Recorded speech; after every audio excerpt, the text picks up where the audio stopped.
I'm Veronica Belmont here with my co-host Dino Zovi, and welcome to the Mobile Security Show.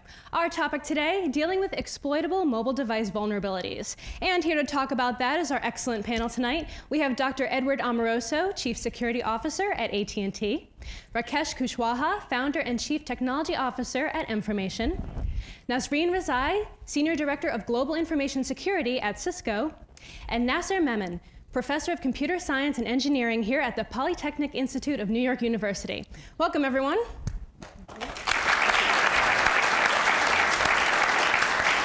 right, so by show of hands, how many people out here think that your mobile device is secure?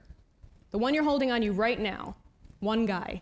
One guy thinks his handheld is secure. Ed, are they right?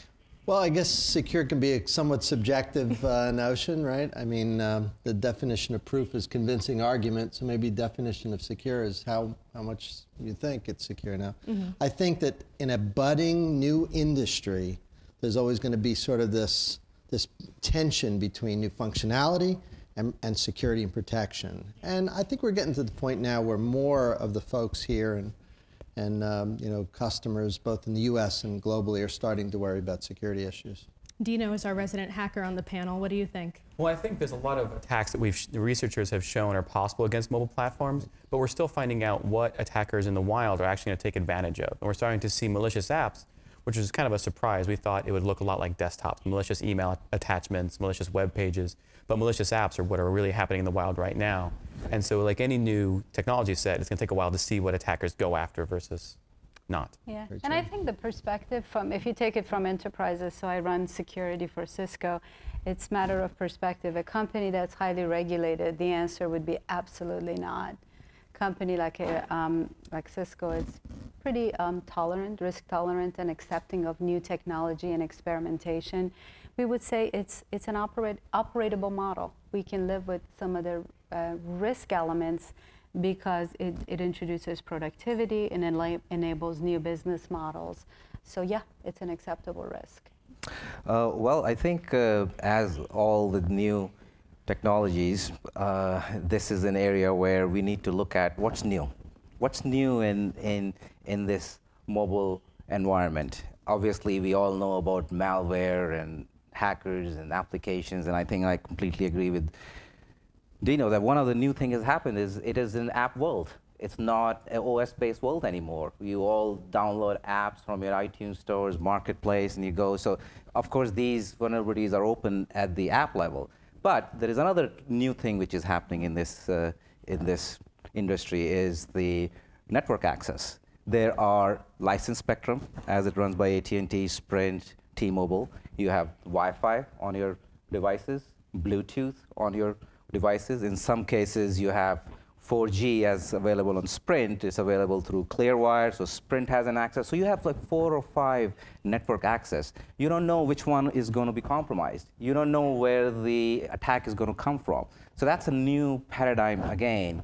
And as being an entrepreneur, and I think you guys over here, you know, students and thinking, you should always look at and say, okay, this happened in the PC world, and these are the things we need to take care of. And I agree with that, and we need to take care of that. But then you need to also start thinking, what's new? What do you think, Nasir? Yeah, from a user point of view, grandma and grandpa point of view, I think of my phone as being secure. I mean, in the sense that there is not as much as I do with it today as I would do with my desktop. And so there is lesser sort of a threat that I'm sort of worried about when it comes to a phone. And from a computer scientist point of view also, having understood the sort of the platform that these phones are built on, I mean, they've learned lessons from the last 10 years of developments that have been made in building more secure sort of computing systems. And some good things have been introduced. So I myself, I'm not worried that much about my phone today as I would be of my desktop. Of course, it's changing. The landscape is changing, but it is definitely a much better start that we have today than we had with what PCs were like 10 years back, I believe. And where should we expect these vulnerabilities to occur? Is this something on the network side, on the device, in apps, as you mentioned? Wherever there's software, there's going to be vulnerabilities, right? Exactly. And wherever there's a rush to market, the vulnerabilities are going to come more quickly. So you could argue that for components in the infrastructure that are likely to be more static, for example, a mobility ecosystem uses, for example, a lot of wireline backbone, IP networks. Those are things that we've had a lot of time with. It's less likely to be as much problem as the kind of device innovation that we see happening every few months. So I would just say wherever there's software, I mean, Dino will tell you, software plus speed to market equals vulnerabilities, right? Exactly. And one thing we're seeing on the mobile system, mobile environment, is that there's a lot more fragmentation and diversity. And so what this means is that there's a lot more vulnerabilities, but the same vulnerability might not be present on as many devices as you have on desktops. And so this kind of changes the economics of an attack. And so I think this also affects the type of vulnerabilities that attackers will go after. Also, it will take some time to ramp up because it's not a uniform platform where you attack one platform like we had in PC world, where you write something and it'll work everywhere. Here, you would have to attack Apple. You have to attack various different flavors of Android, which is coming from LG, Samsung. So you need to tailor your attacks as well. So yeah, I think it will happen, but it'll take slower time than what it took on the PC side. And what Ed said, that wherever you have software, you have insecurity, but wherever you have users, you have insecurity. So as long as users will download the latest Lady Gaga app or something of that sort, and I they're saw not you downloading that. I was wondering about that. I guess the other dimension of that is I think it's more complex. Just what you talked about, and you talk about the players, just the ecosystem of mobile devices. It's a lot of players.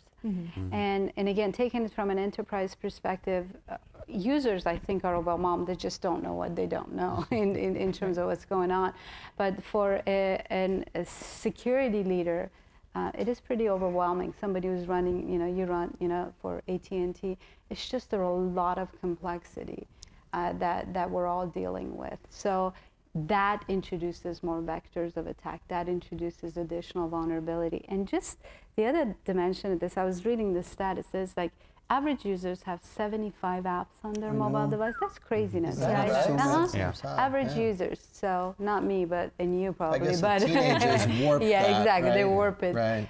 So that each of those individually add to the dimension of time to market, reduce testing.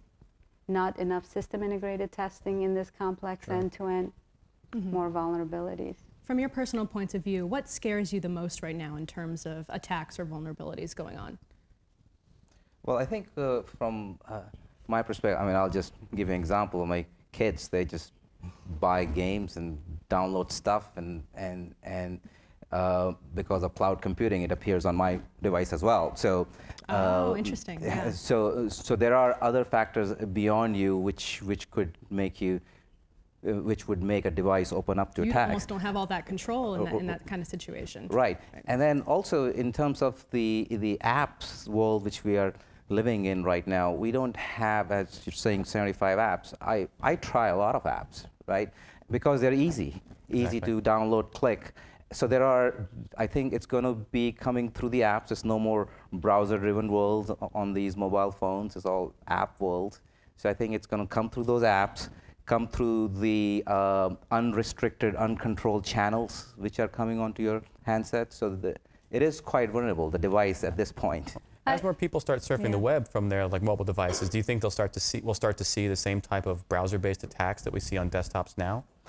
Yeah, I think if you go into the browser worlds and you start doing browsing on these phones, you will see attacks coming from that as well. It's the usability, the end user, how he's accessing the outside internet. And one thing that's new about these devices is because they're mobile, you're accessing the web pages through potentially dangerous networks in many different places, at many different coffee shops, and you don't think about it as much as you would with a laptop. You just open up your phone and do something. That has to change. I mean, if you think about it, anybody in the room here with, let's say you had an appliance or a hair dryer or something that had a plug, you wouldn't think twice about going up to a plug, a wall outlet, and plugging your appliance in, because you know somewhere, building manager, power company, somebody is doing something to make sure that that's safe. Right.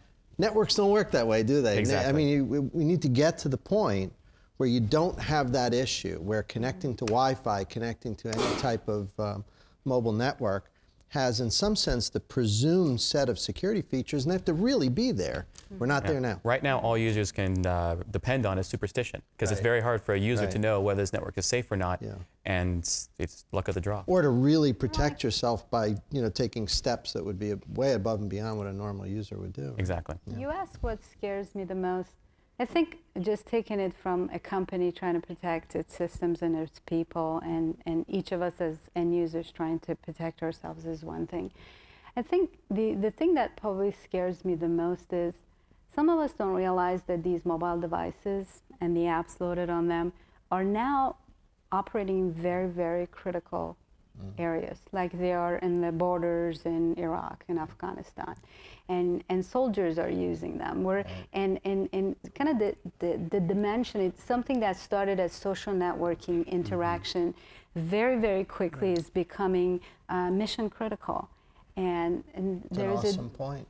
There's a degree of rigor that got to be put in that sometimes me as a developer developing an app, and I just put it into an app market and somebody downloads, and oh boy, the ramification of what that might be, it's unknown to a lot of people.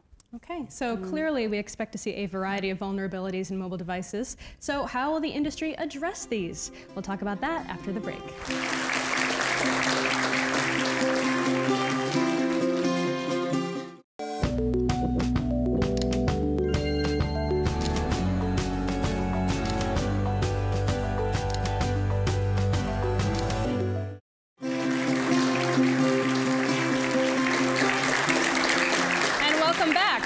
Well, as long as mobile devices exists, there will be hackers looking for vulnerabilities to exploit. I'm not pointing any fingers at you, don't worry.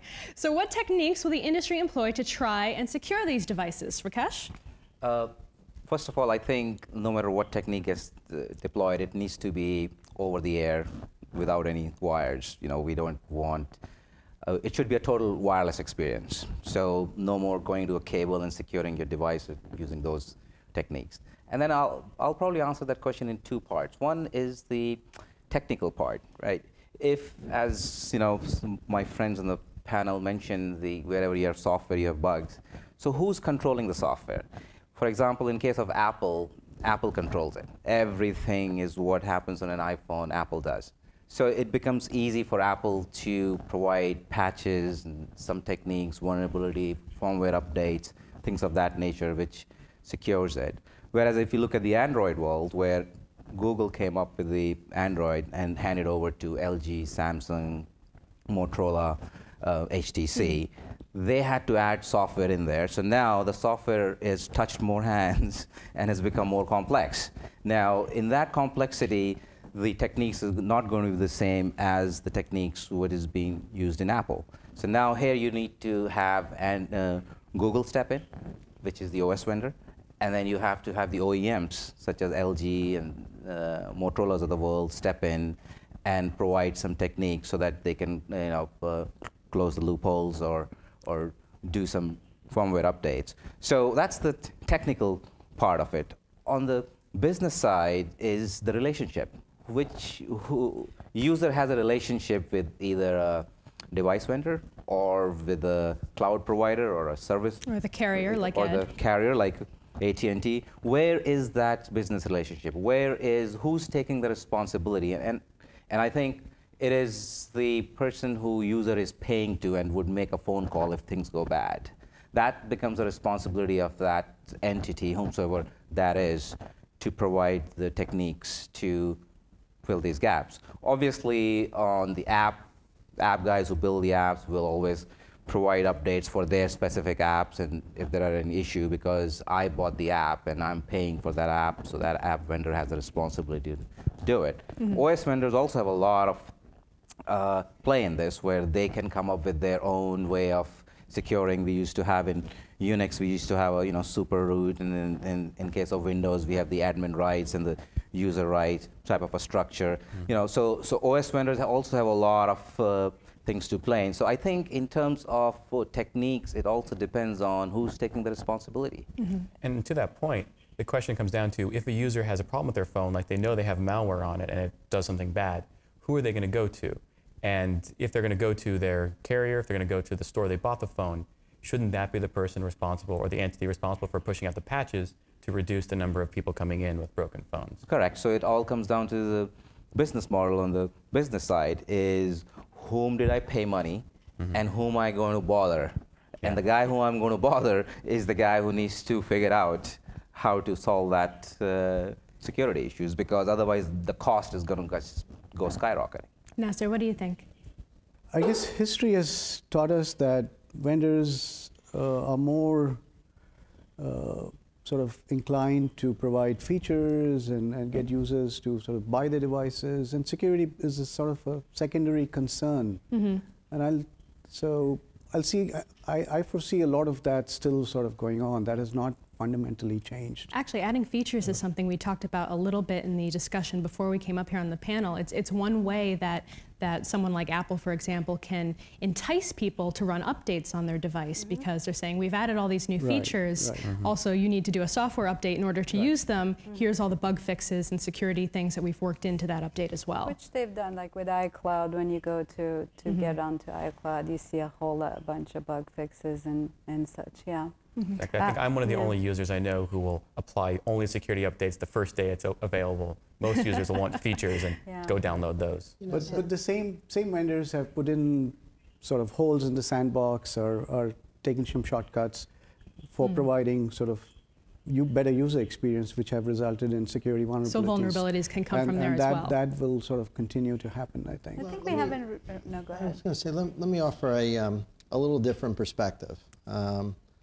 I think that anytime you're thinking about computer security, if your answer involves adding something, then you're probably doing it wrong.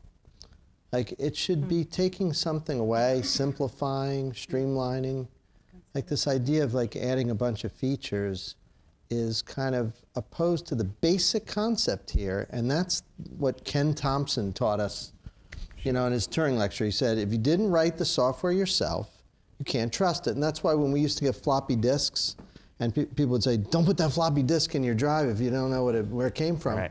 Well, what is an app store, right? I mean, that's like that. Do we on need steroids. to explain floppy disks to the audience? I think that anybody they over tend on the young 40 side. remembers. Anybody under 20 went, what was he talking about? But they were these ancient, you know, prehistoric things that you would put in your computer. Well, how complex software is getting these days, I don't even trust software that I've written myself. Yeah, it's a fair point. That's because you're building it on top of components and libraries that you didn't write. Right, and those increase the attack surface. So I kind of think that we need to separate the issue of security and correctness at some point and recognize that, yes, you do need to build some security scaffolding at some point. You hold your nose and you do it, because we do need that. But I think what the industry needs to recognize is that, particularly for critical apps, as you were talking about, the idea of economy and simplicity and correctness is way more important than like a bunch of bells and whistles around something that we would call security. Did you have a point you wanted to make? Well, I was going to say, us security professionals are our own worst enemy because we constantly talk about so I work for Cisco, and whenever we go talk to customers, they say, oh, no, I pick many vendors because I don't want to be tied to one single vendor. And what ends up happening is that you end up with a complex environment. And in this ecosystem that we're talking about, the same. I mean, think about, just from a security organization perspective, the back end of what we deal with from a management perspective, logging and the control and connection and building intelligence on top of all these things that we're seeing, hence the opportunity for the company that you created, right? So what are the next set of technologies that would simplify the interaction? To be honest with you, I don't know the answer to that, but that's maybe, we have technologists here that may be one. Right? Cloud might be it may be one. Wireless updating, as Rakesh mentioned earlier. When you think about that moment, what does cloud do differently? Just the moment when you realize that your iPhone may have broken, just go to that moment and think, uh-oh, what are you worried about? And half of you would go, my pictures. You know, I had like my whole life chronicled, what am I going to do? And the idea that without cloud, you'd have to build a bunch of mechanisms to back that up and do this, do that. The idea that there's just sort of this notion of your data living in some well-managed infrastructure is clean, and it's a return to mainframe, right? That's what a mainframe was when I was a kid. So, so I tend to think that the model of amortizing and centralizing certain components may be the right thing, only because I think it simplifies. I always liked the mainframe model. I thought that was the right thing for most end users. Another thing that might happen is virtualization, where you, on the same device, you have your personal phone, where you download whatever you want to download, and the other one is the more locked sort of work phone, which... The big enterprise solution. Right, so that you might see that being developed so that things are sandboxed better. Of course, these sandbox can be punctured, but it's sort of harder to do that. And like anything made out of software, they may have flaws, but if we can make sure that the barrier uses the minimal amount of code to get the job done, the chances of one of those flaws being there is lessened. Okay. Well, I'm glad you brought up the point about personal information, which we're going to touch on a little bit more in the next part of the panel. So we're going to take a break, but when we come back, what should you do to secure your mobile device, and what should your employer do? Is the challenge so big that we need the government to get involved? Big Brother? That's next.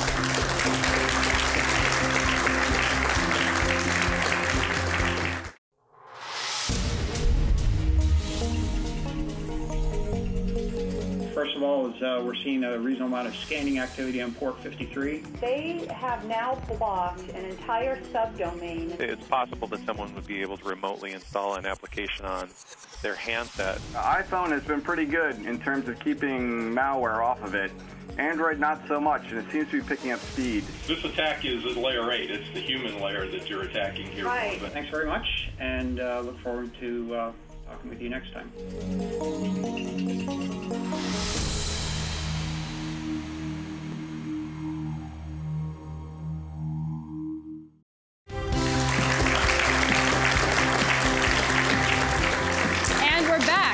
So vulnerabilities in your mobile device can open a window into your personal data. What should you do to keep that window closed? Nasir? Oh. Well, I'm one of those people who believe that the burden really should not be on the user that much. It should be on the people who design and develop the system, on the engineering part of it. But having said that, what can I do as a user? First thing, don't download the Lady Gaga app. The Lady Gaga app, it gets you every time, I swear. So be careful what you download. Only Springsteen. Oh, the audible groans from the audience, all right. Second, don't jailbreak your phone, please, because by doing that, you're opening it up for all kinds of attacks. So don't root it, don't jailbreak it. And again, I think the responsibility here is more with the vendors. They should unshackle the users so that the incentive to jailbreak is gone. Because there's a lot of incentive there. People, if the phone is very locked in and they're not able to do things, they might jailbreak, just like they will download applications. And I think the third thing is kind of be aware of the fact that you are going to lose your phone. Right? I just lost mine 2 weeks back. Yeah. And so when you are going to lose your phone, be aware of the fact that whatever data there was is probably going to be compromised. I mean, although they're secure containers and things are encrypted, but there are ways to get around it, and people who know how can still extract data from a device. And in a lot of cases, how the data is encrypted is up to the application itself. Right. And so, one app might store your data securely, whereas another app doesn't. And as a user, you have no way of knowing which of my apps are storing my information securely or not. So I was aware of the fact that there are cached credentials and things of that sort, so I'm worried, and I try to remotely wipe my phone, but a typical user would not understand. So you're a computer some of science these professor. But still they should kind of live with that thought that they might lose this phone and whatever there is on it. It's not like the desktop, right? They were not worried about losing the desktop, but a phone they will. And so if they keep these three things in mind, I think they should be okay. I would love to get Ed's perspective on the whole jailbreaking scenario. Well, I think that jailbreaking is a technique that the average person is not going to do, right? I mean, I grew up kind of in a hacking environment, and while I totally agree that when you jailbreak, you're breaking the terms and conditions of your agreement, you're opening up to a bunch of things, but there's always going to be a group of people who have that sort of adventurous spirit, and they're going to do it, and they're going to do it. I think the broader concept here is that end users should not have to do this whole system administration thing. I totally agree with you. Remember Marcus Rainham, friend of a lot of us here, he said one time, I memorized it, he said, the tragedy of modern computing is that we've turned every man, woman, and child into a Windows system administrator. And we don't want to do that for mobility. Remember, I think it was Steve Jobs, kind of a crude reference, but I'll say he came out of the men's room and he got up and gave a speech and he said, you know, until computers can do what that urinal did, that urinal flushed itself, and my computer, I still have to do sysadmin on it. And he says we're still kind of behind that industry. And I think he's right, you know. Still way too much burden on the end user. Art and the simplicity of art and beauty with technology. We're not there yet. It should be simple and fun and easy to administer a device. And the only way you can do that is to virtualize. That's it. It's the only way you can do that. Do you agree, Rakesh? Yeah, I think you asked another important question about government, you know, which I think I wanted to address that, you know, first. I think FCC has a mandate that no matter what happens, you should have 911. You should be able to make the emergency call. You should be able to be tracked with the E911 services. So I think one thing I want to say up front, I mean, those are FCC mandates, and anybody in this room or who's listening to this panel, if the device gets compromised and you can't do that, that's a big, big issue which needs to be brought up by whomsoever phone is being provided to. But as far as the individual is concerned, yeah, individual should be able to make a 911 call anytime, and he should not be worried about his own data. It should be all synced, and I think enterprises do that a good job in terms of the contacts and emails. Everything is synced up, so even if I lose my device, I pick up another one, configure it, and everything comes in. So I think as an individual, make sure you have a copy of what you have on the phone somewhere. That's all you can do right now. Have you guys, or maybe Dino, anybody seen malware that suppresses 911? That's a great point. I was curious about that as well. Is that something I haven't seen it. That is a frightening thought, right? I've never seen malware do that, but I guess it could. Is that something that happens as a result of these insecurities, or is that the actual point of the malware? It is something which could be hacked into and which could be stopped, and which is something which is, I think, in my opinion, not acceptable. It is an FCC mandate, and it should be mandated. Well, when you brainstorm more what malware on our mobile devices can do, if it was to be really malicious, these are very personal devices. We take them everywhere we go. They have a camera and a microphone, and we put a lot of our personal lives on them. You know, all the bad things that malware could do to us through this is very scary indeed. And it starts, you know, for instance, not allowing us to call 911 is serious. Yeah. Well, we know there's ways that hackers can get into your webcam, for example. Exactly. So it would, you know, follow that perhaps that could also happen on a mobile device. Take a picture of the camera just as easily if you have full control over it. But luckily, what we see for most malware is it's financially motivated. Yeah. Right. And so if there's some financial motivation that they can extract value from the attack, there'll be more of those attacks, and there's less financial value in preventing people from calling 911. But, you know, who knows what the future holds. Right. So on the consumer side, obviously, common sense. You know, our colleague said here, don't download any suspicious app, and make sure you back up your data, and the other guys to do it. But I think from the enterprise perspective, and I think you will have more opinions on that. I mean, there things are different. The issues are different. It's the corporate data which is coming on your device. So there, the corporations have to step in and provide, compliance requirements, regulatory requirements, HIPAA laws, all those things which are in each industry vertical requirements that needs to be complied with. I mean, we have HIPAA regulations. Nobody should get their hands on somebody else patient's data. And if doctors and physicians are running with it and it gets lost, stolen, and then somebody does that, that's again, going against the regulation. So I think enterprises would have to step in, have to create secure channels, secure VPN channels. Only this data can be accessed. Well, I want to hear more about the consumer side of things, though. What can we do as users to are there apps, for example, that we can download to monitor for malware on a personal device? What have you been using?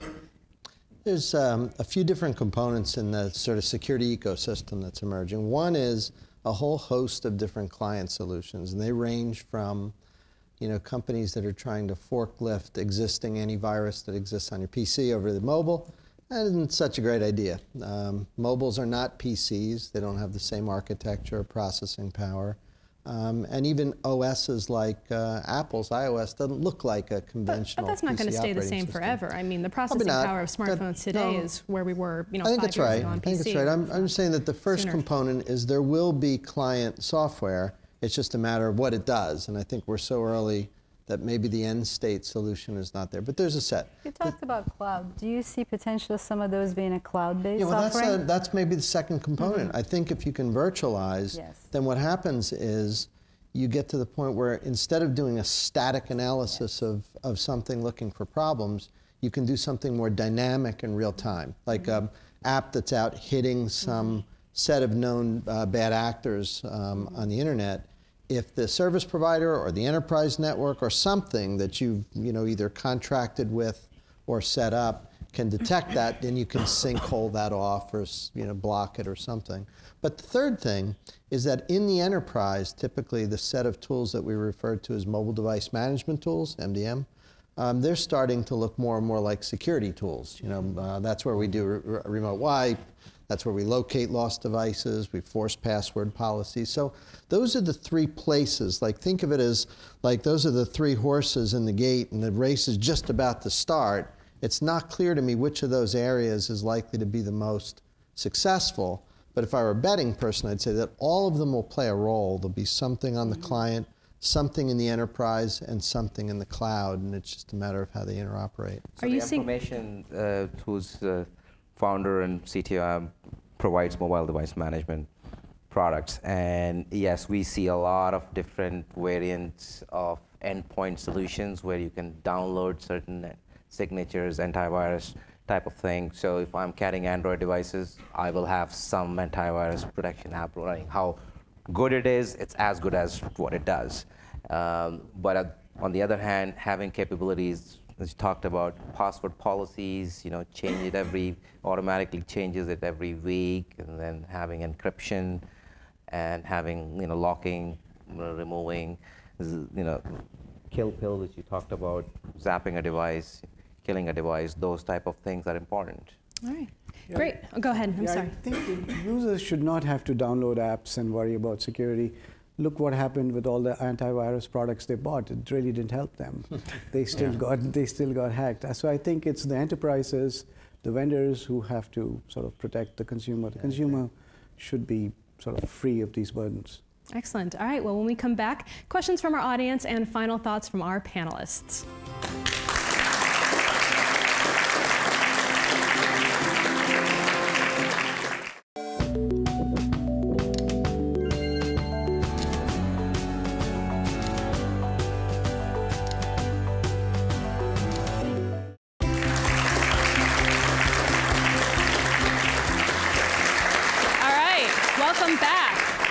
It's time now for the audience to weigh in on dealing with exploitable mobile device vulnerabilities. Raise your hand if you have a question in our audience here tonight. Oh, we've got one right here. Let's say I download my app like Chess, right, on my mobile phone. There's probably a free version, and there's a version you probably have to pay $2 for. Am I more vulnerable to attacks on my free version than the paid-for version? So the question is, are you more vulnerable if you use a free version of an app rather than a paid version? Is there any difference? Unfortunately, right now, there's really not much of a heuristic that you can use, this versus that. I wish I could tell you that there were some things you could do. Like there are a couple of pretty innocuous apps that involve games that we watch on our network being chattier than anything you would ever imagine. Like I remember my boss showing me once a battery app that was asking for location information. It's like, what in the heck is going on here? You're in the Wild West right now, and almost any app that you download from something that might be popular and conventional that all your friends are using to some dopey, spin-off of Angry Birds or something, all of them potentially are as dangerous. Now, the best way to detect that there's a problem is something that, as consumers, you probably can't do, and that's to run the thing in an environment where you can watch the behavior of that application. It's not perfect. We all know software testing only gives you a little bit of a view into what something's doing, but it gives you better than nothing. And generally, when we run those applications in an environment, we can see it over time going off and mailing credentials out and, you know, communicating with ad networks and other types of things. So, so the answer is either one equally likely. Well, although we don't have hard data, or I don't have hard data on this right now, if you look at the motivations of an attacker, basically they want to attack as many people as possible. So how many people are going to install an app if it's free or if it's $2? Right. So are there situations where they're spoofing as a free version of a paid app in order to get people to download that malicious app instead? You know, that would be a great tactic. You might have a lucrative career in malware authoring. Interesting. Somebody should do a study. Yeah. You know, because I've never seen anybody kind of come out and say, hey, here's some heuristics on what you should be looking for versus not. If you think about it, malware, like financial-driven malware, are like advertisers. They want the most eyeballs possible to see the ads, and for this case, they want the most people to install the app. So whatever tricks you can figure out to get more people to install your app, to potentially get the malware on the system, attackers are probably going to try and do that. And I think as far as free and paid for, I think it's a very good, you know, intuitive question to ask. Hey, I'm paying for this. I hope it's done I better get secure. Better job. You're likely to use it more if you pay for it. Yeah, but I think one advice is before you download. I know it's very hard to do. You want to just see it and download it, but go on the internet and just check out. If there was any issues with the app, there will be someone who would have complained about it and said, this did this thing to my phone. So I always advise that if you want to downloading something new and you think there is something going on, go on the internet and just Google it. You'll find read out. the reviews. Yes. So maybe this is the idea, maybe for you guys that are thinking about, get software developed that does better crowdsourcing and rating of software quality. I mean, there's some stuff out there, people word of mouth and this and that. The problem is you but might is there love a better an way? app. You might love an app, but it might be spilling your private data. You'd never know it. Right. And you say, hey, great, you know, But thumbs over up. time, takes- the power of crowd knowledge. But Wouldn't it takes that a be? very knowledgeable user to find the apps doing this, because, like as Ed said, that's true. it might behave when it's in the lab, but it might wait a month and then it might turn malicious. Right. So the question That's is true. basically, how do we get the talented people to look at all these apps to identify this behavior, or to do it automatically if you can't find enough people to do Housekeeping it? seal on apps. Exactly. Yeah. And Yeah. are users becoming desensitized in a way? Yeah. Yeah. I to think this they kind are. of thing? Because, No for example, question about if I it. see, and this is not in the mobile space, but if I'm adding a Chrome extension, for example, and it says, oh, I'm going to be accessing your location and your browsing history and this, that, and the other thing, I'm like, Everybody says sometimes yes. people would say, oh, this Okay. this is typical now. This is what apps do. It doesn't necessarily mean it's malicious. Is that happening in the app space too? I think so. Yeah, I mean, anytime you get an app, whether it's free or paid for, there are terms and conditions. Nobody looks at them, right? It's accept.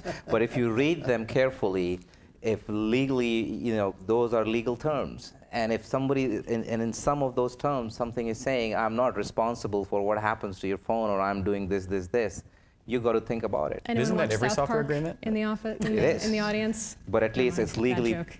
binding. So if I'm paying for it to someone, that agreement is a legal agreement. All right, well, let's take another question from the audience. We have one right up here in the front. Recently, there was an issue where Apple fired one of the iOS researchers who came out and said that there were apps which could remotely contact another server and give out information. So again, are we trying to achieve security through obscurity by trying to limit people from actually doing such research? And why would a company like Apple do that? And my second question is, shouldn't the app owners itself take the responsibility of security? And we already have ratings for each app. Why shouldn't there be a security rating, or why shouldn't the Apple itself, which already takes some amount of the cut from the apps, why shouldn't they scan the app and say that this is the security rating, or this is what it's going to do? Even before when you're installing, you should know that this much of your information is being accessed. Why isn't this being done currently? Nasir, what do you think? Yeah, there should be increased policing of apps by vendors and increased sort of support. So they should make it easier for a user to be able to discern between sort of good apps and bad apps. And so that definitely should be there. And I see that coming. I think that is going to happen. But users will download stuff. I mean, you just can't stop them.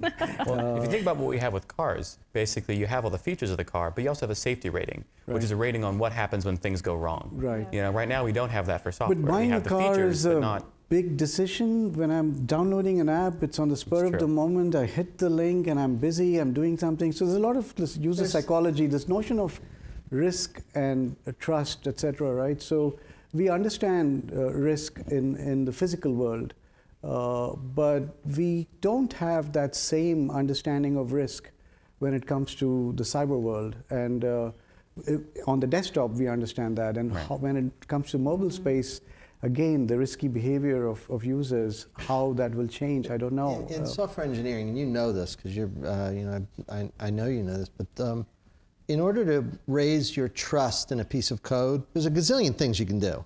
You know, ranging from a static analysis to a runtime analysis to code review to figuring out who the developer is and what his or her reputation is, to looking at experience with the code, to, you know, blah, blah, blah, blah, umpty-ump things. The problem is, none of that scales, right? I mean, you want to do something like that, you'd have to set up a Santa's workshop, you know, with 1,000 people just to keep up with the number of apps that come out every day. And that's an enormous expense. And until people start walking into a mall, walking into an Apple store or an AT&T store, whatever, and walk up to the counter and say, I want to buy the most secure phone here, and I'm not going to buy unless you can prove to me that I've got a secure environment, which is not the case now, then that business case falls apart. And that's part of the problem, that right now that it's not easy to make that case. But as software engineers, I think we all understand how that trust could be increased. Unfortunately, doesn't scale. And unfortunately, people won't ask that question, I want the most secure phone, until they get hurt, Never until a lot of people get hurt. Or they'll ask, they won't pay for it. They won't pay extra. Nasrin, do you think people are becoming more aware of this kind of situation, vulnerabilities in security in mobile devices, or is it something that they're just becoming desensitized to? I think they're desensitized to it. And you see that from an enterprise point of view? In enterprises, at least we as security professionals take the responsibility to educate them, for them and create control, infrastructure, architecturally by way of process and technology to control it. But I think even me, who, you know, I think about security all day, I come and I download an app and says, you know, can I take over your PC and track your location? I say yes. And sometimes I go, why did you just say yes? But, you know, it's just, it's the craziness of everyday life and what's happening. And I think, yes, people are become more and more desensitized. And also goes back, I think, to what you said, Dino. There's the economy of the economic value of what hackers can do, which is free, and they can run with it, and it attracts people. And equally, on the other side, there's not enough economy for the vendors to make this happen. So that dynamic economically somehow got to change. Right, as long as the value of your data exceeds the cost of the attack, you will get attacked. Right. So then that brings us back to the question that you asked, should government intervene? And in the back of my head, the answer is no. I think technology and innovation should help and assist, as opposed to mandates and regulation at that detail level. I'm not that pessimistic. There have been studies. I think users are getting more, they understand these risks. They're getting to understand them better. There was a study done in a department over the privacy settings in Facebook, for example, over a long period of time, and they've dramatically increased, dramatically improved. Awareness is raising. Awareness of what they should sort of make public, what they should not public. So it looks like users are getting more savvy. Incident, right? I guess everybody is hit by it. So maybe the power of large number is starting to. It's definitely hit by it. So I wanted to answer actually to the question. I mean, I am not aware of that Apple engineer being fired, so I really cannot comment on that. But on the second part of yours about taking the responsibility, that's definitely a need in the marketplace. And today, you can see on the internet there are 2 or 3 startup companies who have started doing just that for enterprise apps. So these enterprise apps go through another rigor, hardening cycle and pass through a lot of gates. But again, it will not scale for consumers. But at least in the enterprise space, there are a couple of companies who are doing that. So I think it was an excellent point in terms of where the gaps are and what is needed in the industry. All right, great points all around. Do we have another question from our audience? I think I had the one right in the middle there. If we can get a mic to you.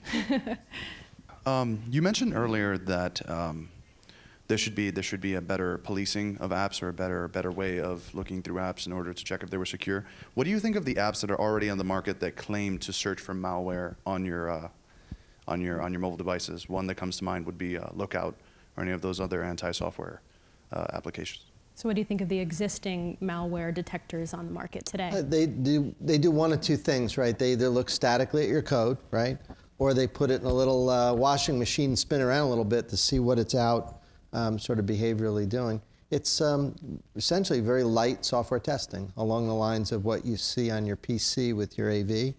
So, so I think that it's in that same sort of category in terms of effectiveness at detecting malware.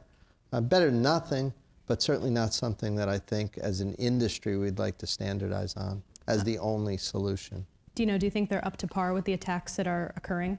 So actually a number that I read recently is they did a test of a lot of these mobile antivirus scanners and found that the average detection rate of known mobile malware was around 10%. Oh, good.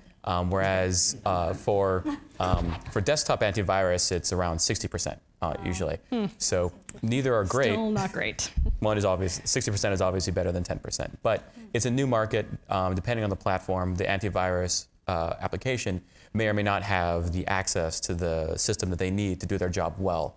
So in some cases, they're pampered from that. But in some cases, it's just there's a new types of malware to look for, and there's a new way of detecting this. A study we saw on, and actually participated in, on the desktop was 23%. So maybe 60 sounded high. But it's getting better and better. Yeah. But I think the bottom line is that there's a lot of computer scientists in the room here. There's a lot of innovation that's required. Any budding entrepreneurs out there? You know, you get a very successful entrepreneur sitting here. This is a pretty ripe area, right? I think that there's some companies out there to be invented, and there's some technology to be created. I hope a bunch of you go do it, because we need you to be thinking creatively. We are depending on you specifically to keep us safe in our old age. The idea is creative. Large enterprises will go for it. You know, it's not a matter of you have to be established and you have to have presence. If it's creative and it's closing a gap that I have, I'll go for it. Okay, I think we can take some more questions here. One in the back, in the white. We're talking about mobile security, and obviously with the release of lots of different types of tablets and whatnot, with Jeff Bezos from Amazon recently releasing the Amazon Kindle and talking about how he's reworking the entire operating system on top of that. Like, what level of due diligence and what level of transparency do you guys want to be able to see from some of these bigger vendors such as Amazon? So actually, it was just announced, I think in the last day or two, that Amazon released all the source code to all their Kindles. So all the Kindle software stack. So now the code is out there, but we still don't know how secure it is. But it lets people who have the inclination and the talent to go look through and take a look for themselves. Right. And I think that's where government can play a role. They can fund researchers, independent experts like Dino to look at these things and put out a security analysis. Right. And that's starting to happen. And I think that's something the government can really help with. And one thing we've noticed is that attackers have their own motivation to go through and find these vulnerabilities. Right. What we need to do is we need to supplant the motivation for people to find the vulnerabilities to get them fixed. All right, well, great questions from the audience tonight. Let's wrap it up with some final thoughts, about a minute each, if you could. Ed, you want to start? Sure. You know, Dino said that if there's financial value to hackers, then that's going to cause the likelihood of an attack to increase significantly. And I think for all of us, at least the vast majority of us, mobile devices have gone from a convenience to a necessity, you know. People, when they bring their phone to like a phone store and it's broken, instead of saying, hey, my gadget here is broken, instead they look at the person behind the counter and they say, this is my life. Please, you know, can you give me back my life? I mean, that, just from a hacking perspective, doesn't the return goes way up because you've got a lot of people who are pretty dependent. So I think that's something that has to be taken into account as we think about these vulnerabilities. Nasrin? I'll take it from an enterprise perspective. I think the complexity is such that enterprises should all have a mobility architecture strategy. To me, a way to tackle complexity is to think about it architecturally. And components of that architecture is just the notion of a trusted device. What does that mean to the enterprise? An app store concept. What is it for that for my enterprise? The platform that some of these development is being done. And lastly, I think education. Those are the 4 elements of a really sound, what I call mobile architecture strategy. Rakesh? Yeah, I think we should all be thinking about what is the end state I need to be in. I want to use my device without any problems. I want to secure my data, access my data, and then see what components are missing. I already saw some good comments, good points coming out in terms of making that reality, making that dream a reality. What are the components which are missing? And I'm sure you will find a lot of opportunities, because what we have seen in this industry is this is just the beginning. We have these platforms which are going to be evolving and changing, and so next 5 to 6 years there is a huge opportunity for any entrepreneur sitting in this audience. Yeah, I think we are entering a new era of mobile computing, and we should sort of bring security into it by design.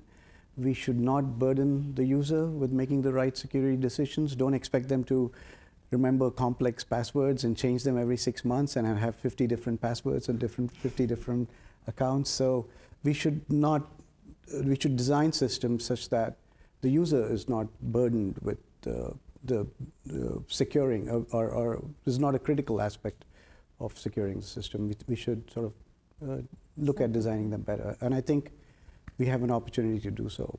Make it seamless. Yep. Think of fingerprints, retina eye recognition, those type of things. We're doing some touch authentication. Cool. Never mind. Go ahead, Dino. So what we've learned from the desktop ecosystem is that most malware is financially motivated. And not only is it financially motivated, it also must scale. Mm-hmm. So the monetization model must scale. And the new ecosystem on the mobile world is we're seeing malware authors try out new business models to see how they can best monetize at scale. And one of the differences from the mobile ecosystem to the desktop is there's much more diversity on the mobile system, and this changes the equation for the attackers and the malware authors. Mm-hmm. And so we're seeing them attack more the apps, because the app API is a stable API versus attacking the applications, which are more fragmented, or sorry, attacking the platform, which is more fragmented. Yeah. And there's less return on their investment for the attack. All right, well, thank you so much to a great panel, and thank you so much for watching, and we'll see you next time for another edition of the Mobile Security Show.